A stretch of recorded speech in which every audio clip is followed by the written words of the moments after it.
warahmatullahi wabarakatuh. Alhamdulillah rabbil alamin. Wassalatu wassalamu ala ashrafil anbiya'i wal mursalin Sayyidina Muhammadin wa ala alihi wa ashabihi ajma'in. Faqala Allah ta'ala fi kitabihil karim ba'da a'udzu billahi minasyaitonir rajim. Ya ayyuhalladzina amanu taqullaha haqqa tuqatih wa la tamutunna illa wa antum muslimun. Hadirin jamaah kaum muslimin muslimat rahimakumullah, alhamdulillah kita jumpa kembali. Hari ini hari Rabu tanggal 24 bulan Juni 2020, sudah memasuki awal bulan Zulqa'dah 1441 Hijriah ya. Kita lanjutkan pembahasan kajian akhir zaman kita mengenai tema khurujud dajjal, keluarnya dajjal, dan khususnya pada kesempatan kali ini kita akan membahas beberapa contoh fitnah yang ditampilkan, yang dibawa ya oleh Al-Masihud Dajjal ya. Yang pertama, ketika Al-Masihud Dajjal nanti keluar, dia akan mengaku, dia akan mengklaim bahwa dirinya adalah Rabb, adalah ya, Tuhan ya. Dikatakan dalam hadisnya, wa yaqulu ana rabbukum faman qala rabbi Allah fala fitnatan alaihi wa man qala anta rabbi faqad iftitutan. Artinya Rasulullah sallallahu alaihi wasallam bersabda, dan ia Dajjal berkata, aku adalah Rabb kalian.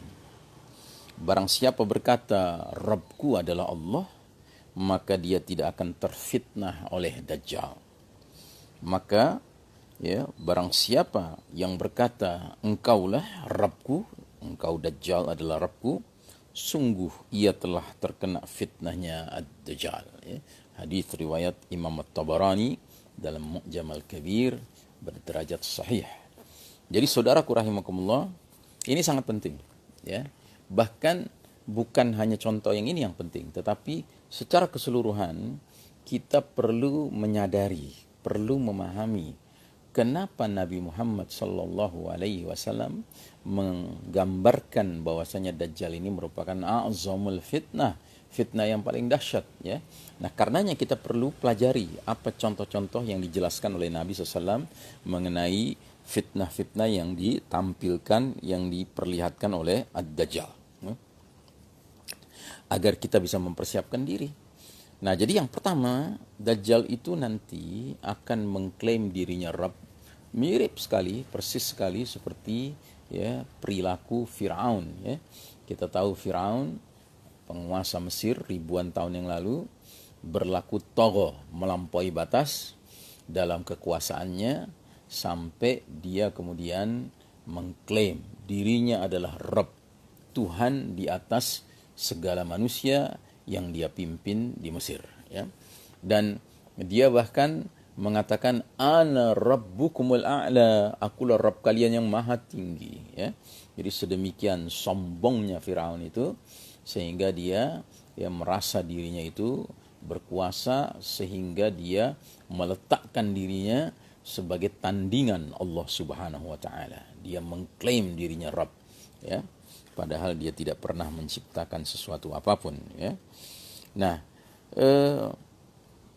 Nabi Muhammad SAW menjelaskan bahwa ketika Dajjal keluar, dia akan mendeklarasikan bahwa dirinya adalah Rabb umat manusia. Padahal kata Nabi Muhammad SAW, tidak ada manusia yang mungkin yang mampu melihat Rabb mereka selagi hidup di dunia ini. Ya. Jangankan manusia biasa, pernah dalam sejarah Bani Adam ada Nabiullah, seorang Nabi Allah ya, seorang yang mulia ya, memohon kepada Allah agar dirinya diizinkan untuk melihat ya, zat Allah Ta'ala di dunia ini. Siapa dia? Nabi Musa alaihi salam ya. Disebutkan ya dalam surah Al-A'raf 143, walamma jaa Musa limiqatina wa kallamahu rabbuhu qala rabbi arini anzur ilaik. Dan tatkala Musa alaihi salam datang untuk bermunajat kepada kami, di waktu yang telah kami tentukan, dan Rabb-nya telah berfirman langsung kepadanya. Maka berkatalah Musa alaihissalam, ya Rabbku, tampakkanlah dirimu di hadapanku agar aku dapat melihat engkau. Ya. Lalu apa yang terjadi? Yang terjadi adalah Allah menjawab. Ya. Qala lan tarani, walakin inzur ila al-jabali, fa in istaqarra makanahu fasawfa tarani. Ya. Kata Allah Ta'ala menjawab permohonan Musa alaihissalam, kamu sekali-kali tidak akan sanggup melihatku, tetapi lihatlah ke arah bukit tersebut. Maka jika bukit tersebut tetap di tempatnya sebagaimana sedia kala, niscaya engkau dapat melihatku. Maka tatkala Rabb-nya Allah Ta'ala menampakkan diri kepada gunung itu, dijadikannya gunung itu hancur luluh dan Musa pun jatuh pingsan. Ya. Maka setelah Musa alaihissalam sadar dari pingsannya, apa yang dia katakan? Dia katakan, Subhanaka tubtu ilaika wa ana awwalul mu'minin. Maha suci engkau ya Allah, aku bertaubat kepadamu dan aku orang yang pertama-tama beriman. Ya, Masya Allah Ta'ala. Jadi sejarah sudah menjadi satu dalil, satu hujjah, ya, argumentasi bahwasanya seorang Nabi Allah, Nabi Musa alaihissalam, dan Nabi Musa ingat adalah salah satu dari 5 ulul azmi, 5 nabi-nabi yang spesial yang memiliki azam yang kuat di dalam menjalankan tugas-tugas risalah kenabiannya. Ya. Nah, namun Allah Ta'ala tidak mengizinkan Nabi Musa alaihissalam selagi hidup di dunia ini melihat, ya, zat Allah Ta'ala. Ya. Nah, apalagi manusia biasa. Karenanya sebenarnya secara logika adalah satu hal yang aneh sekali, yang tidak make sense, ya.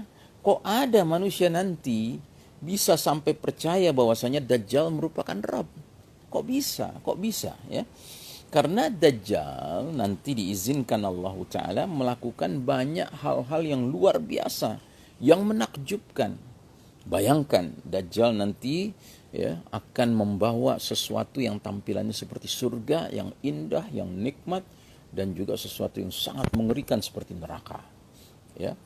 Kemudian juga Dajjal akan berkolaborasi dengan syaitan, ya, dari kalangan jin, ya, untuk menipu umat manusia. Termasuk juga Dajjal kelak nanti akan menampilkan suatu atraksi di mana dia sudah membunuh seorang manusia hamba Allah, lalu dia hidupkan kembali. Nah, hal-hal yang luar biasa inilah yang berpotensi menyebabkan banyak manusia kelak nanti, ya, ketika Dajjal mengklaim, mengaku, memproklamirkan ana rabbukum, aku Rabb kalian, mereka tunduk patuh berserah diri kepada Dajjal sebagai Rabbnya. Ya. Karenanya saudaraku rahimakumullah, hatta dari sekarang selagi Dajjalnya belum muncul, mari kita kokohkan keimanan kita, tauhid kita, bahwasanya la ilaha illallah, tidak ada ilah yang pantas disembah, yang pantas dijadikan tempat bergantung, yang pantas dijadikan tempat memohon, yang pantas dijadikan tempat menentukan mana yang halal, mana yang haram, mana yang hak, mana yang batil, mana yang disuruh dan mana yang dilarang, selain daripada Allah Ta'ala. Ya. Nah, jadi saudaraku rahimakumullah, bahkan hari ini kita sudah bisa melihat juga kenapa nanti ada manusia-manusia yang begitu bodohnya memperlakukan Dajjal sebagai Rabb. Ya.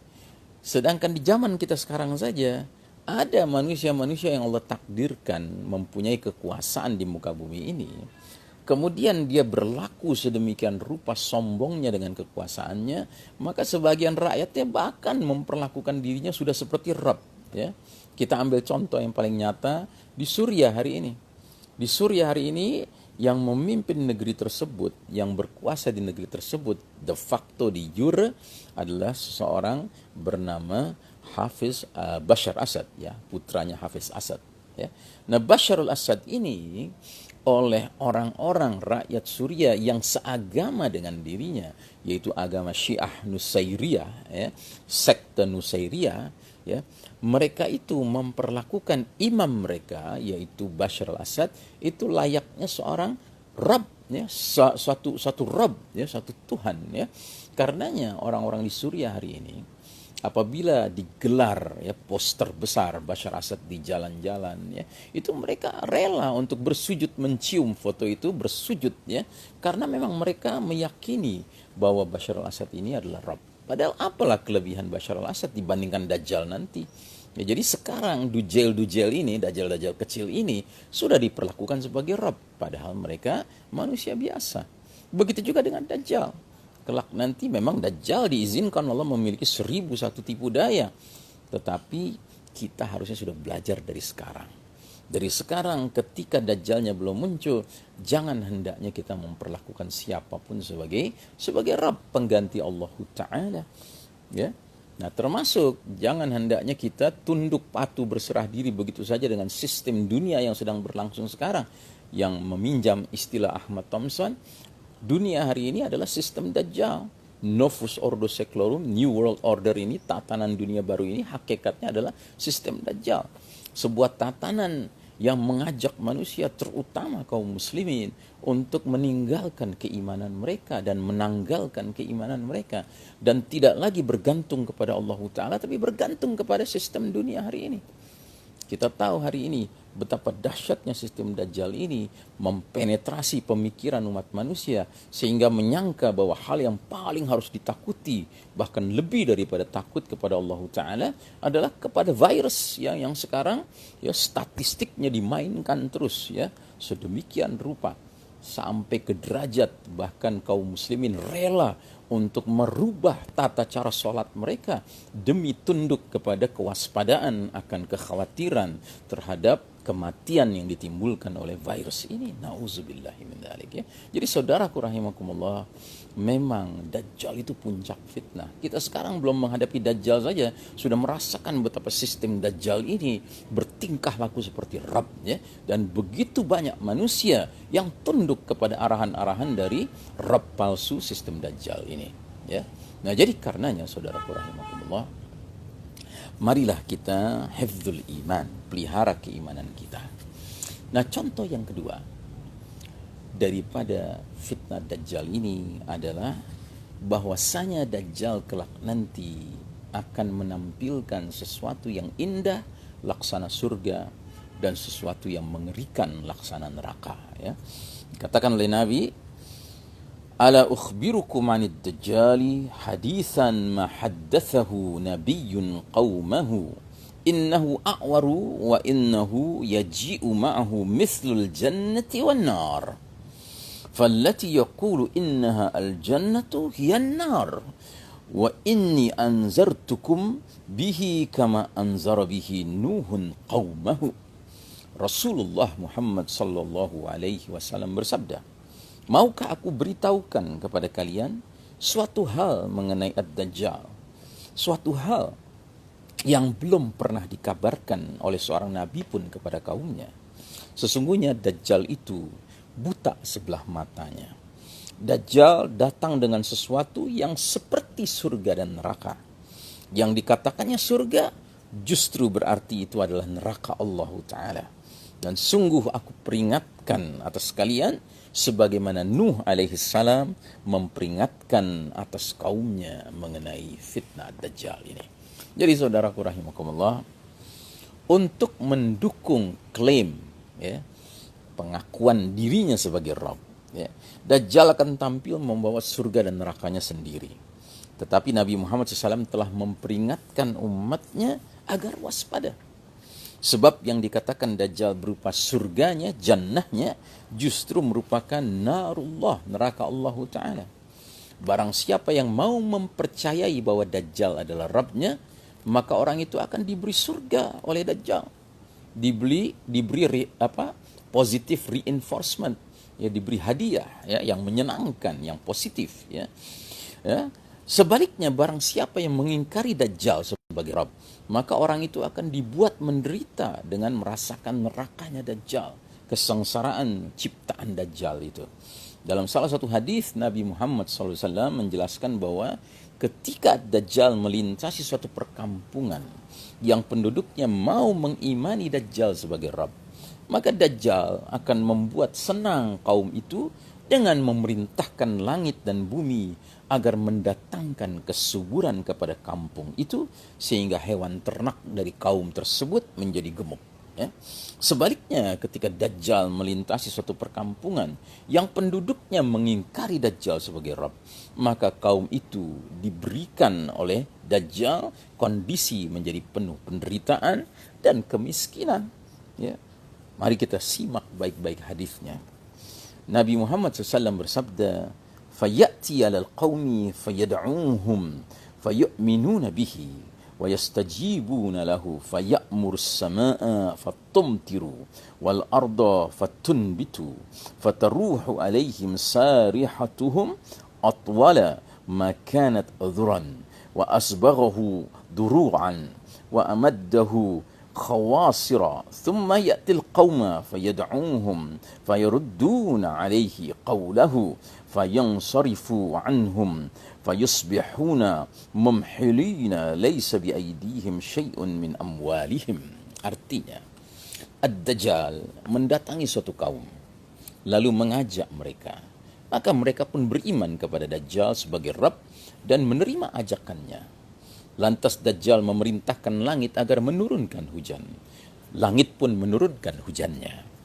Dajjal memerintahkan bumi agar mengeluarkan tumbuh-tumbuhannya. Maka bumi pun mengeluarkan tumbuh-tumbuhannya, tanam-tanamannya. Ya, memerintahkan hewan ternak, lalu hewan-hewan itu pun pulang sendiri pada waktu sore kepada kaum tersebut dalam keadaan paling panjang punuknya, penuh berisi lemak, paling penuh air susunya di dalam ambingnya, dan paling penuh perutnya serta banyak makanannya. Singkat cerita, kaum tersebut yang beriman kepada Dajjal sebagai Rabb diberikan kesejahteraan, kemakmuran. Ya. Kemudian Dajjal mendatangi suatu kaum, menyeru mereka, namun kaum itu mendustakan ajakan Dajjal dan ucapan Dajjal. Maka Dajjal berpaling dari mereka. Maka mereka pun menjadi orang-orang yang miskin papa karena sangat kekurangan, tidak memiliki harta barang sedikit pun. Jadi saudaraku rahimakumullah, sekali lagi kami ingatkan, Dajjal belum keluar sekarang, tetapi sistem dunia hari ini sudah memiliki karakteristik seperti sosok Dajjal, di mana sistem dunia hari ini akan memberikan reinforcement positif kepada siapapun yang mau tunduk dengan aturan-aturan yang digariskan, protokol-protokol yang digariskan oleh sistem dunia sekarang ini. Sementara mereka-mereka yang menentang aturan yang dibuat oleh sistem Dajjal hari ini, protokol yang digariskan oleh sistem Dajjal hari ini, akan dibuat menderita, akan dibuat ya seolah-olah mereka ini adalah pelanggar-pelanggar hukum dan aturan, dan layaknya mereka ini dihukum, layaknya mereka ini diberikan sanksi dan penalti. Ya. Nah, jadi saudaraku rahimakumullah, tampaknya waktu yang memisahkan kita. Kaji kita mengenai contoh-contoh fitnah yang dibawa oleh Dajjal akan kita lanjutkan pada pertemuan berikutnya di hari Jumat insyaallah taala. Wassallallahu ala nabiyyina Muhammadin wa ala alihi wa ashabihi ajmain. Walhamdulillahirabbil alamin. Wassalamualaikum warahmatullahi wabarakatuh.